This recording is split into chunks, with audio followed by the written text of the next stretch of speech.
کل نفس ذائقۃ الموت، ہر نفس کو،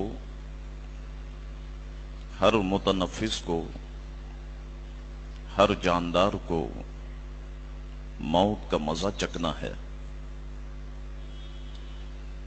برادران ملت، موت ایک ایسی حقیقت ہے کہ پوری تاریخ انسانی کا آپ مطالعہ فرمائیں، اس دنیا میں کوئی شخص بھی ایسا نہیں گزرا کہ جس نے موت سے انکار کیا ہو۔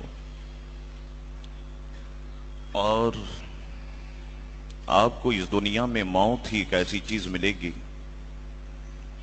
کہ جس میں کسی کا بھی آپ کو اختلاف نہیں ملے گا،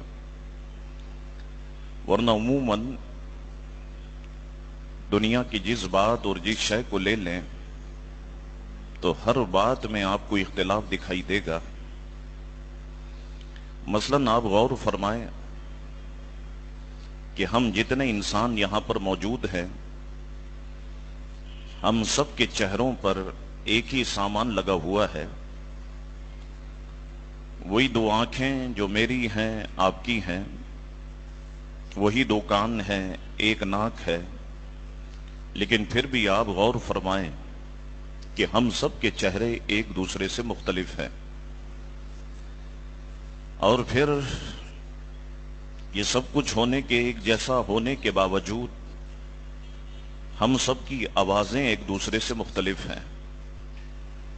تو اس دنیا میں چہروں کا اختلاف، اس دنیا میں آوازوں کا اختلاف، اور اس دنیا میں اگر آپ آگے بڑھیں اور مختلف مذاہب کا مطالعہ فرمانے لگ جائیں تو اس دنیا میں تو ایسے بھی لوگ ہیں کہ جو دو خداؤں کے قائل ہیں، ایسے بھی لوگ ہیں کہ جو تین خداؤں کے قائل ہیں، ایسے بھی اس دنیا میں لوگ ہیں، رشیا کی طرف اگر آپ چلے جائیں تو وہ سرے سے خدا ہی کے منکر ہیں۔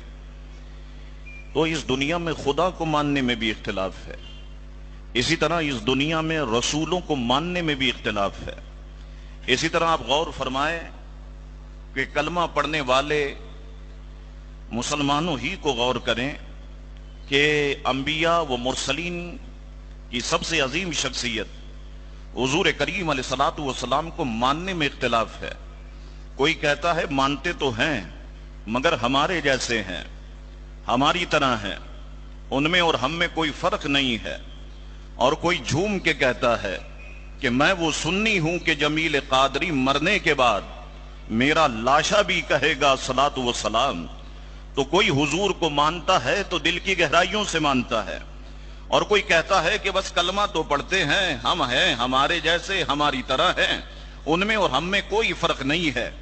تو اس دنیا پہ آپ غور کرتے چلے جائیں، آپ کو ہر چیز میں اختلاف ملے گا، لیکن موت ایک ایسی حقیقت ہے کہ یقین جانیے کہ پورے تاریخ انسانی میں کسی بھی انسان نے، خواہ وہ کسی مذہب سے تعلق رکھتا ہو، آپ کو موت کا منکر نہیں ملے گا۔ تو اسی حقیقت کو قرآن مجید و فرقان حمید نے بیان فرمایا کل نفس ذائقۃ الموت، کہ ہر نفس کو موت کا مزہ چکنا ہے۔ اب نفس کس کو کہتے ہیں؟ نفس کے کیا معنی ہیں؟ کراچی میں جو لغت کی کتابیں چھپتی ہیں، آپ سب کا مطالعہ فرمانے لگیں تو اس نتیجے پر آپ پہنچیں گے کہ کئی معنی اہل لغت نے نفس کے بیان کیے ہیں۔ نفس کا ایک معنی دل بھی ہے، نفس کا ایک معنی سانس بھی ہے، نفس کا ایک معنی خون بھی ہے، نفس کا ایک معنی ذات بھی ہے، اور نفس کا ایک معنی ہے جان والا بدن۔ یہاں پر یہی معنی مراد ہے کہ کل نفس ذائقۃ الموت، کہ ہر جان والے بدن کو، ہر جاندار کو موت کا مزہ چکھنا ہے۔ رئیس المفسرین حضرت سیدنا عبداللہ ابن عباس رضی اللہ تعالی عنہما ارشاد فرماتے ہیں کہ جب یہ آیت مقدسہ نازل ہوئی کل من علیہا فان، کہ زمین پر جتنے ہیں سب کو فنا ہونا ہے، تو آسمان کے فرشتوں نے کہا کہ پھر اس کا مطلب تو یہ ہے کہ موت صرف زمین والوں پر آئے گی اور ہم پہ موت نہیں آئے گی، کیونکہ ہم آسمانوں میں رہتے ہیں۔ تو اللہ تبارک و تعالی نے اس آیت مقدسہ کو نازل فرما دیا، کل نفس ذائقۃ الموت، ہر نفس کو موت کا مزہ چکھنا ہے، چاہے وہ فرشتے ہوں، زمین پہ رہتے ہوں یا آسمان پہ رہتے ہوں یا عرش پہ رہتے ہوں، سدرہ پہ رہتے ہوں، ان کے لیے بھی موت ہے۔ کل نفس ذائقۃ الموت، خواہ وہ جنات ہوں ان کے لیے بھی موت ہے۔ اور فرشتوں میں اعلیٰ قسم کے فرشتے حضرت جبریل، حضرت اسرائیل، حضرت میکائیل، حضرت اسرافیل، ان کے لیے بھی موت ہے۔ اور فرشتوں میں قوی ہیکل اور مضبوط جنات، ان کے لیے بھی موت ہے۔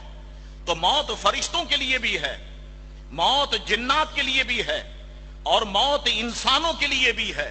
کل نفس ذائقۃ الموت، ہر نفس کو موت کا مزہ چکھنا ہے۔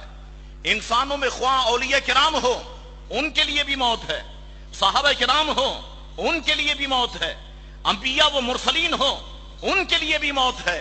کل نفس ذائقۃ الموت، فرمایا کہ ہر نفس کو موت کا مزہ چکھنا ہے۔